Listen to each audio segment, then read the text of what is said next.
Shalom. Bem-vindos a mais um estudo da Torá apresentado pela congregação Beit Mashiach, que colocamos ao ar sempre após o horário do Havdalah.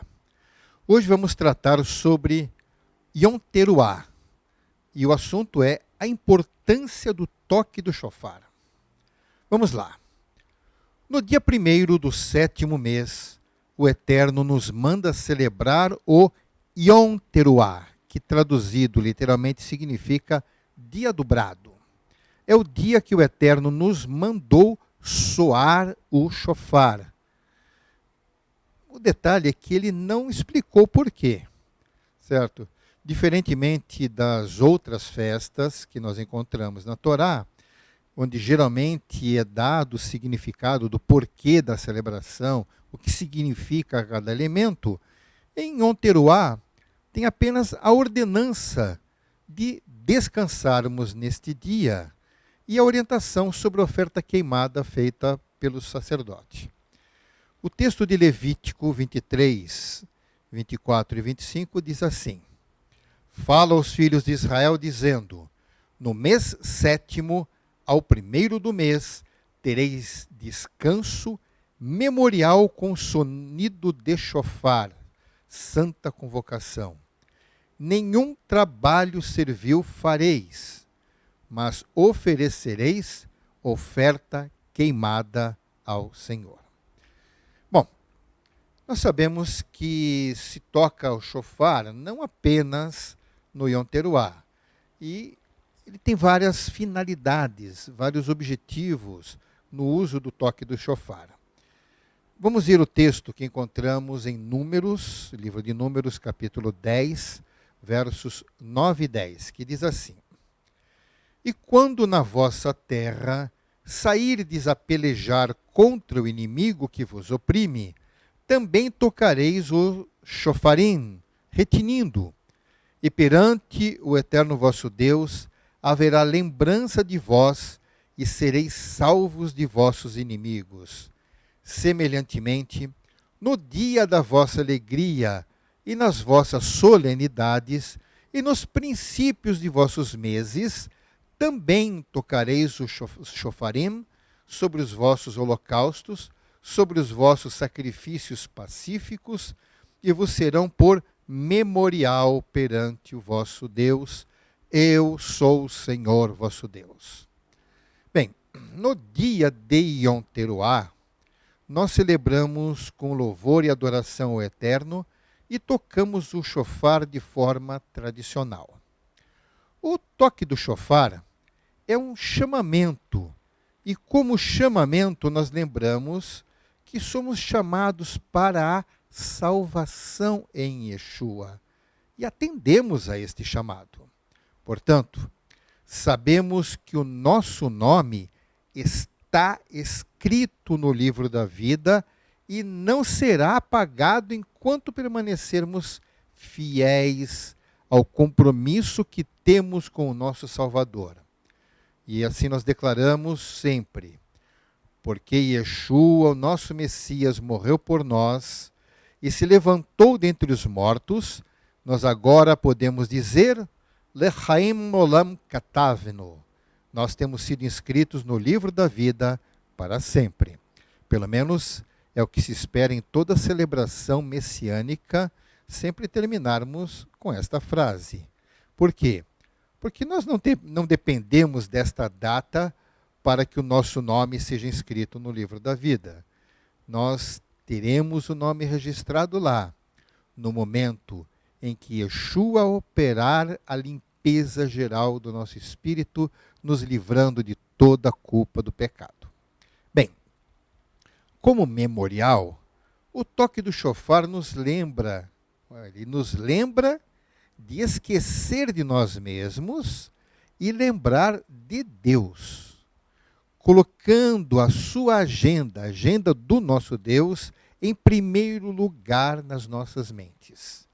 É também uma oportunidade de lembrar o nosso próprio evento pessoal do Sinai, onde Deus nos convidou a fazer uma aliança com Ele e disse desse jeito, Êxodo 20, 18 e 19. Vendo-se o povo diante dos trovões e dos relâmpagos, e do som do chofar e do monte fumegando, todos tremeram assustados. Ficaram à distância e disseram a Moisés: Fala tu mesmo conosco e ouviremos. Mas que Deus não fale conosco, para que não morramos. Bem, os hebreus temeram diante do monte, mas nós assumimos um compromisso verdadeiro com o Messias. Não precisamos ficar com medo. Lembramos também que ouviremos um toque do chofar muito especial quando da vinda de Yeshua para buscar os salvos. Isso está lá na primeira carta de Shaul aos Coríntios, capítulo 15, verso 52, que diz assim: No momento, num abrir e fechar de olhos, ante o último chofar, porque o chofar soará e os mortos ressuscitarão incorruptíveis e nós seremos transformados. O toque do chofar para nós messiânicos é de grande significância. É um memorial das grandes promessas feitas por Yeshua. Contudo, convém nós conhecermos alguns pontos da história de Rosh Hashanah. Esse é outro nome dado a esta celebração. Vamos ver o porquê que aconteceu isto, né? Hoje, poucas pessoas se lembram do nome bíblico de Yom Teruah, e em vez disso, é amplamente conhecido como Rosh Hashanah, que literalmente significa cabeça do ano, e portanto também tem o significado de ano novo. A transformação de Yom Teruah, dia de aclamação, em Rosh Hashanah, ano novo, é o resultado da influência babilônica pagã sobre a nação judaica. A primeira etapa na transformação foi a adoção dos nomes dos meses babilônicos. Na Torá, os meses são numerados como primeiro mês, segundo mês, terceiro mês, etc. Conforme encontramos em Levítico, capítulo 23, Números, capítulo 28. E durante a sua permanência na Babilônia, nossos ancestrais começaram a usar os nomes dos meses babilônicos pagãos. Fato prontamente admitido no Talmud. Lá no Talmud de Jerusalém, no capítulo Rosh Hashanah, capítulo 1, verso 2 e 56d. Bem, isso, quem for ler o Talmud, vai ver assim: os nomes dos meses vieram com eles da Babilônia. O povo de Israel viveu muitos anos em Babel. Muitos anos, mais de 70 anos. São gerações. Praticamente toda aquela geração que foi levada cativa pelo rei Nabucodonosor para a Babilônia, só mesmo os que foram mais novinhos, como Daniel, seus amigos, que viveram bastante, sobreviveram. A maior parte daquela geração morreu. Então, praticamente, a população judaica na Babilônia era formada de pessoas que nasceram no cativeiro, nasceram fora de Israel. E, dentro do convívio daquela nação, bem, o calendário era outro. Então aí nós vamos ver que não foi difícil acontecer esta assimilação. Contudo, a natureza pagã dos nomes dos meses babilônicos, ela é sintetizada principalmente pelo quarto mês, conhecido como Tammuz. Então pegue lá um calendário mesmo judaico e veja o quarto mês, é o mês de Tammuz. Na religião babilônica, Tammuz era o deus dos grãos, cuja morte anual e ressurreição trouxe fertilidade ao mundo. No livro de Ezequiel, o profeta descreveu uma viagem que ele fez a Jerusalém, na qual viu as mulheres judias sentando no templo, olha, em Jerusalém, chorando por Tamuz. Isso está em Ezequiel, capítulo 8, verso 14. A razão pela qual eles estavam chorando por Tamuz é que, segundo a mitologia babilônica, Tamuz foi morto, mas ainda não tinha sido ressuscitado. Então, isso era um costume babilônico. Na antiga Babilônia, o tempo para chorar por Tamuz foi o início do verão, quando as chuvas cessam e toda a vegetação verde do Oriente Médio é queimado pelo sol. Aquele sol implacável. Porque esse dia do quarto mês do calendário rabínico é conhecido como o mês de Tamuz, e ainda é um tempo para chorar e prantear. Bem, isso está registrado, está lá, faz parte. Alguns dos nomes dos meses babilônicos encontraram seu caminho para os livros do Tanar, mas sempre aparecem ao lado dos nomes dos meses da Torá. Por exemplo, lá em Ester 3, verso 7, diz: no primeiro mês, que é o mês de Nissan, no ano do 10º do rei Assuero. Então, a forma bíblica, primeiro mês. E o nome babilônico, Nissan. Então, é conhecido assim. Então, este verso começa dando o nome da Torá para o mês. Primeiro mês, e em seguida traduz esse mês em seu equivalente pagão, então, que é o mês de Nissan. Na época de Ester, todos os judeus viviam dentro das fronteiras do Império Persa. E os persas haviam adotado o calendário babilônico para a administração civil do seu reino. Primeiramente, os judeus usaram esses nomes dos meses babilônicos ao lado dos nomes dos meses da Torá. Só que com o tempo, os nomes dos meses da Torá caíram em desuso, ficando apenas os nomes babilônicos. Os antigos rabinos foram influenciados pela religião babilônica pagã. Apesar de muitos judeus terem voltado para a Judéia quando o exílio terminou oficialmente no ano 516 antes da Era Comum, os antepassados dos rabinos ficaram para trás na Babilônia, onde o judaísmo rabínico gradualmente tomou forma. Isso, vamos imaginar, desde 516 anos antes de Yeshua, ficaram lá, e depois de Yeshua, a ponto de que muitos séculos ainda para frente, sabemos que o mais respeitado do Talmud babilônico é mais aceito do que o próprio Talmud de Jerusalém. Então, muitos eruditos judeus ficaram na Babilônia e, querendo ou não, sofreram influência, certo? Então, é importante sabermos que isso acontece. Muitos dos primeiros rabinos conhecidos como Hillel I, nasceram e foram educados na Babilônia. Na verdade, a Babilônia permaneceu no coração do judaísmo rabínico até a queda do Gaonato no século XI da Era Comum. Certo? Eu não vou entrar em detalhes sobre isso, mas qualquer um poderá pesquisar melhor. O Talmud babilônico, ele abunda com as influências do paganismo babilônico.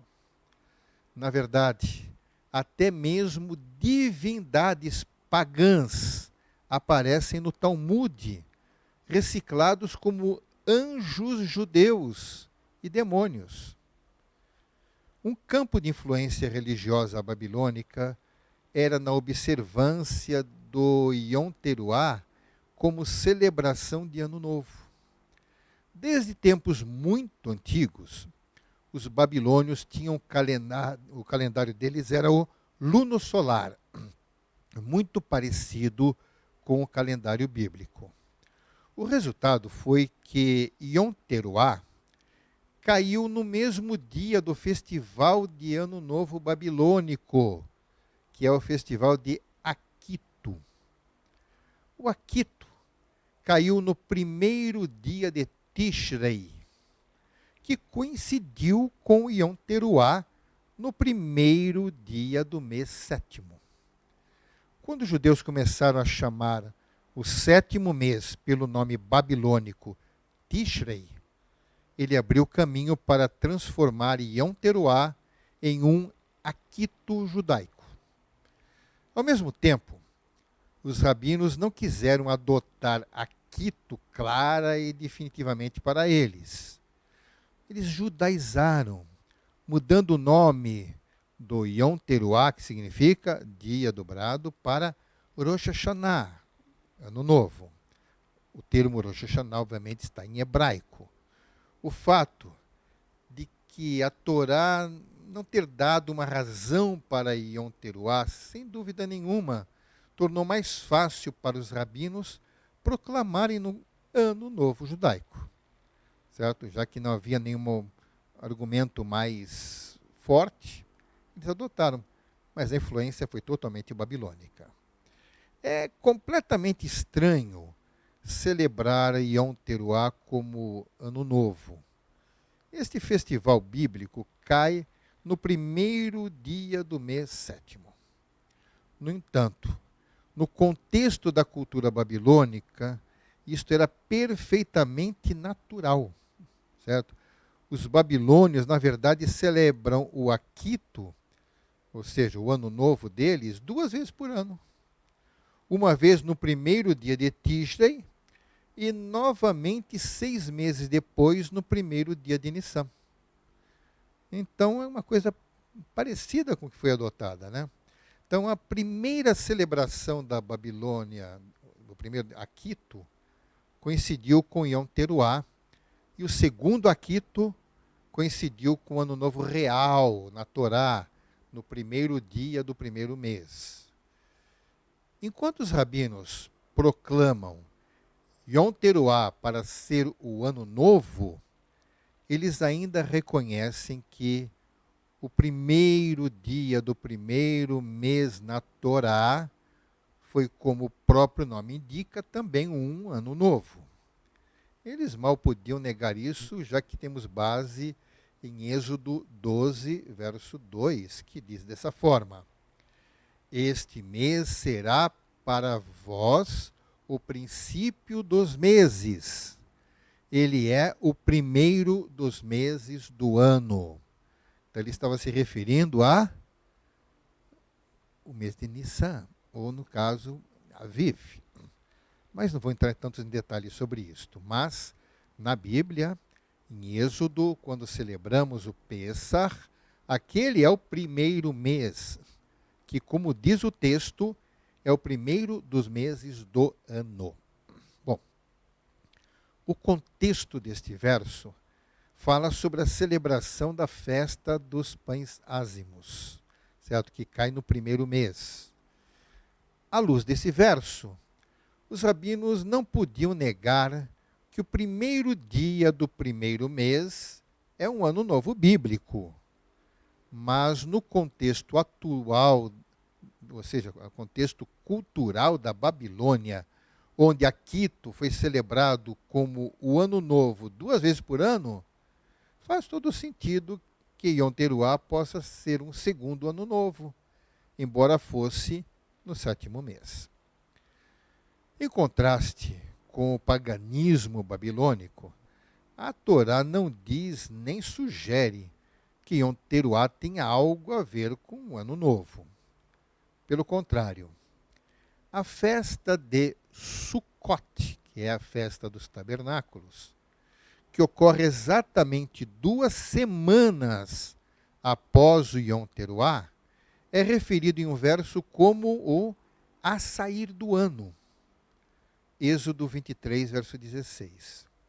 Isso seria como chamar 15 de janeiro no calendário ocidental moderno de o sair do ano. A Torá não descreveria Sukkot desta maneira se destinasse ao Yom Teruah a ser celebrado como um ano novo.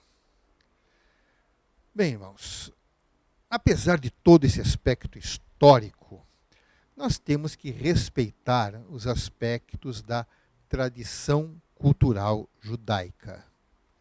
Já que foi definido oficialmente como Ano Novo, então chamaremos de Ano Novo, certo? Sabemos que as nações definem certas datas conforme querem fazer. E assim Israel adotou. Então, o tempo e os calendários são conceitos humanos, irmãos. Sabemos que para o eterno, esse negócio de tempo, calendário não é significativo. Então, o tempo e os calendários são conceitos totalmente humanos. Só podemos chamar o dia 1º de janeiro, certo? Se nós podemos fazer isto, mesmo comunidade judaica no mundo ocidental, se pode chamar o dia 1º de janeiro de Ano Novo, porque é a cultura ocidental onde nós vivemos, por que o primeiro dia de Tishrei não poderia ser o dia da virada do ano judaico? É um direito, vamos reconhecer isto. Assim, tal como o Ano Novo Ocidental tem a sua própria cultura e tradições, o Rosh Hashanah também os tem. E vamos celebrar com mel, maçãs, e sempre com aquela expressão, o desejo de Shana Tová Umetuká, que significa um ano bom e doce. O importante é nunca esquecermos das celebrações que a Torá nos instruiu a realizarmos. Bom, sob a ótica messiânica, o toque do shofar pode ter ainda mais significados. Vamos ler lá no primeiro livro dos Reis, capítulo 1, verso 39, que diz assim: o sacerdote Zadok, então o sacerdote Zadok, pegou na tenda o chifre com óleo e ungiu Salomão. Então tocaram o shofar e todo o povo gritou: viva o rei Salomão! O shofar era usado no antigo reino hebreu para anunciar a coroação de um novo rei. Então, é um hábito, isso não há orientação por parte de Moshe, mas o povo de Israel adotou isto. Então, sempre que se coroava um rei, o shofar era tocado. Bem, para nós tem significado importante. Então, nós anunciamos que o verdadeiro rei Messias já está coroado.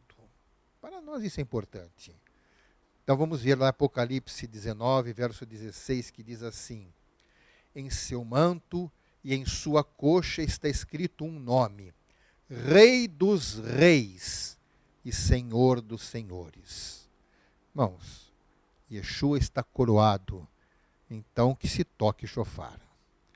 Apocalipse é uma palavra de origem num termo grego que significa revelação, ou então ação de descobrir.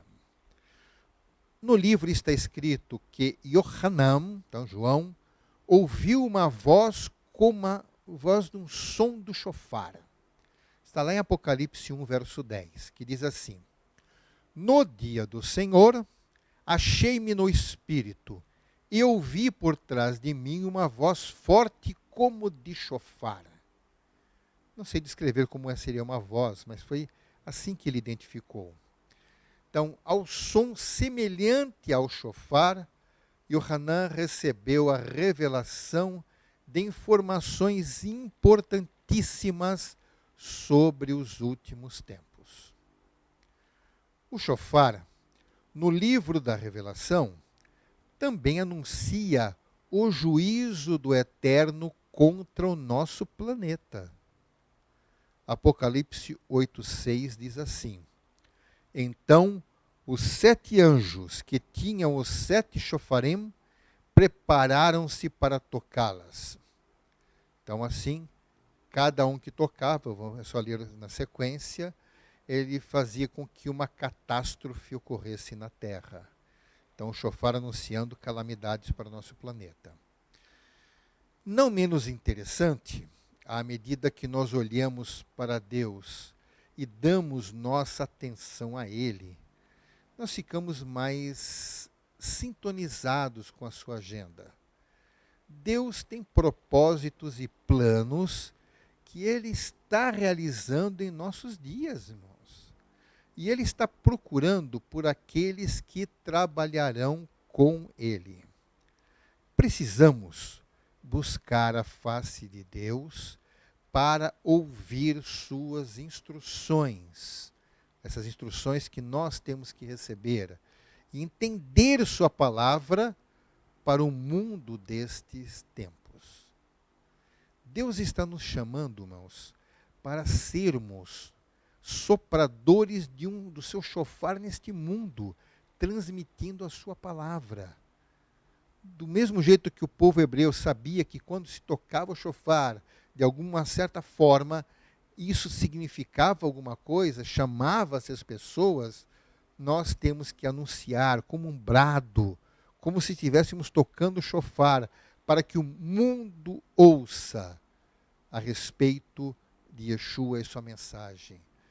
Lá na primeira carta de Shaul aos Coríntios, capítulo 14, verso 8, diz assim: além disso, se o chofar não emitir um som claro, quem se preparará para a batalha? Então precisamos saber tocar o chofar, conhecer a palavra de Deus. Se não conhecermos a palavra de Deus, é como um chofar mal tocado, em que não se entende o que significa o seu toque. Agora eu gostaria também de chamar a atenção para um detalhe que costuma passar despercebido. O texto onde o Eterno nos manda tocar o chofar, ele manda fazer mais uma coisa como parte do memorial. Em Levítico 23, 25, diz assim: não realizem trabalho algum, mas apresentem ao Senhor uma oferta preparada no fogo. Então não era só tocar o chofar. Então nesse dia, nós sabemos que o chofar é ouvido frequentemente. Nos tempos bíblicos, os sacerdotes apresentavam ao Eterno um sacrifício queimado no altar. Nesse caso, era uma apresentação de oferta como holocausto. Não havia, então, uma oferta de perdão dos pecados, mas era uma oferta de adoração.